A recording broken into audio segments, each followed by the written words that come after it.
शिवसेनेचे ज्येष्ठ नेते आणि महाराष्ट्राचे माजी मुख्यमंत्री मनोहर जोशी यांचे निधन झालं। आज पहाटे 3 वाजता हिंदुजा हॉस्पिटलमध्ये त्यांना अखेरचा श्वास घेतला। ते 86 वर्षाचे होते। 21 फेब्रुवारी रोजी त्यांना अस्वस्थ वाटू लागल्याने हिंदुजा हॉस्पिटलमध्ये ऍडमिट करण्यात आले होते।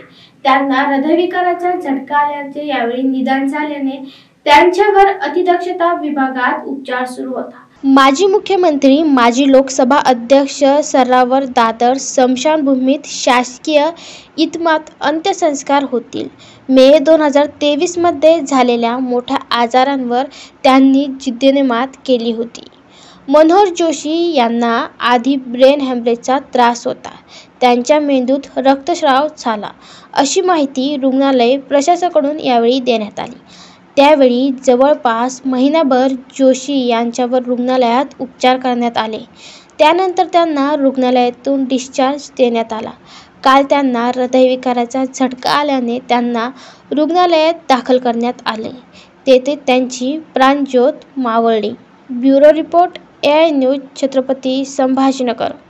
Bureau report, AI news, Chhatrapati Sambhajinagar.